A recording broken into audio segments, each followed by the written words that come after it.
घटना राहुल के साथ हुई थी। राहुल एक बिजनेसमैन था और वह अपने काम के कारण आए दिन शहर से बाहर जाया करता था।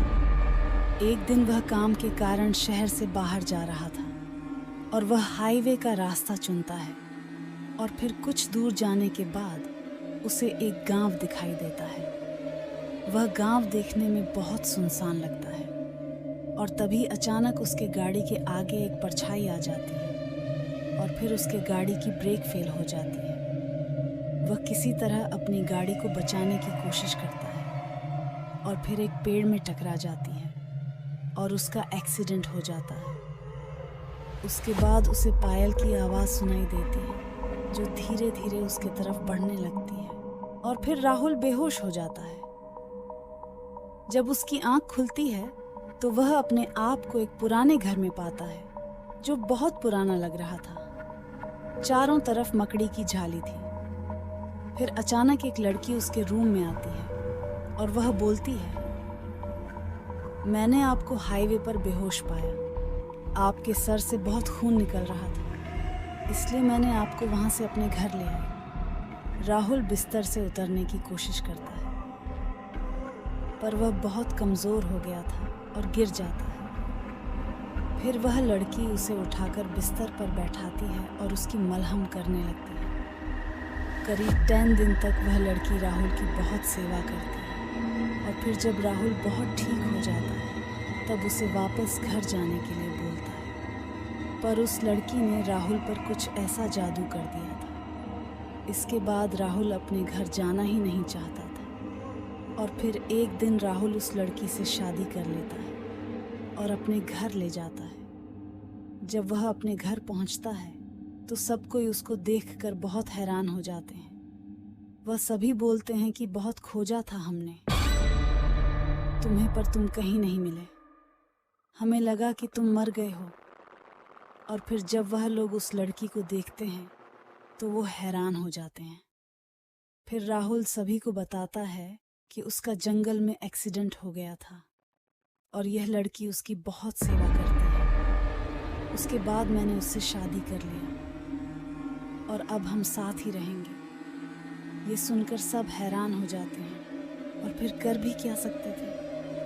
नई दुल्हन का उन लोगों ने स्वागत किया। उस लड़की में ऐसा आकर्षण था कि सभी घर वाले उसकी ओर खींचे चले आते थे। अगले ही दिन राहुल की माँ पंडित जी को आशीर्वाद देने के लिए घर बुलाती है और फिर पंडित जी अगले दिन आ जाते हैं। जब पंडित जी राहुल की पत्नी को देखते हैं तो वह बहुत हैरान हो जाते हैं और बिना कुछ खाए वहाँ से चले जाते हैं। और अगले दिन जब राहुल की माँ उनके पास आती है तो वह बताते हैं कि आपकी दुल्हन एक यक्षिणी है। यह यक्षिणी भोले भाले मनुष्य को फंसाकर उनसे शादी कर लेती है और फिर 1 महीने के अंदर उनकी बलि देकर अजय हो जाती है। अब आप ही अपने परिवार को बचा सकते हैं, नहीं तो यह धीरे धीरे करके सभी को मार देगी।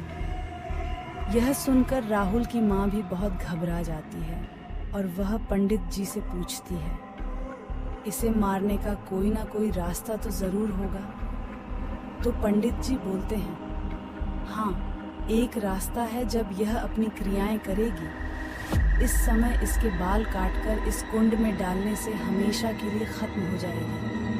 और फिर राहुल की माँ वापस अपने घर चली जाती है पर अभी भी उन्हें विश्वास नहीं हो रहा था और फिर उन्हें उनकी बहू बाहर से अंदर आती हुई दिखाई देती है। जब वह अपनी बहू से कारण पूछती है वह बोलती है, मुझे शहर में रहने की आदत नहीं है और मुझे घबराहट हो रही थी, इसलिए मैं बाहर हवा खाने चली गई।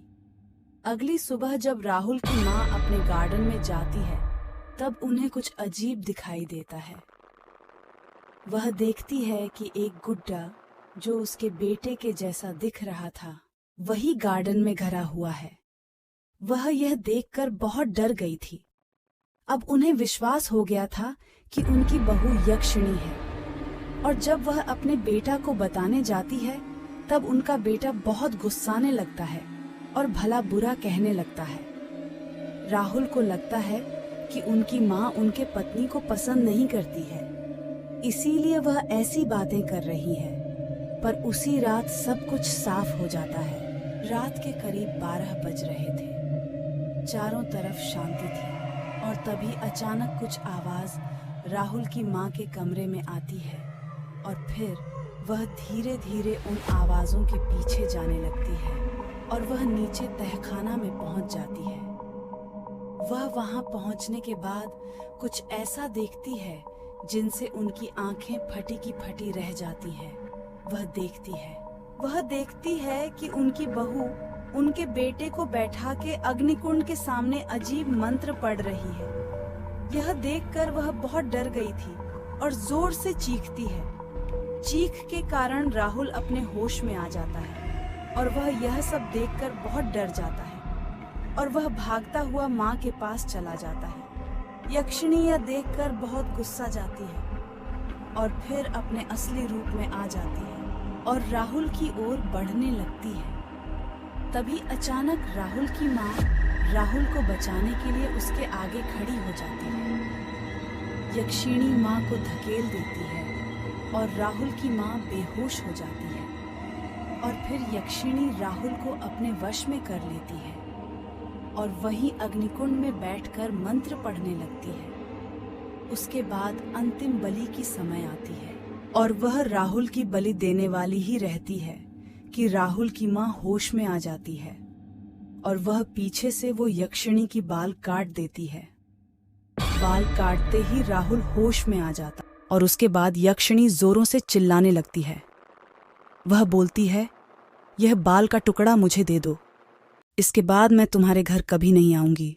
पर राहुल की माँ जानती थी कि अगर वह बाल दे देगी तो वह राहुल के पूरे परिवार को खत्म कर देगी और फिर राहुल की माँ उस बाल को इस अग्निकुंड में फेंक देती है और जैसे जैसे बाल जलता है वैसे वैसे यक्षिणी नष्ट होने लगती है और जोरों से चीखने लगती है और फिर अंत में यक्षिणी चली जाती है और उसकी आत्मा को मुक्ति मिल जाती है।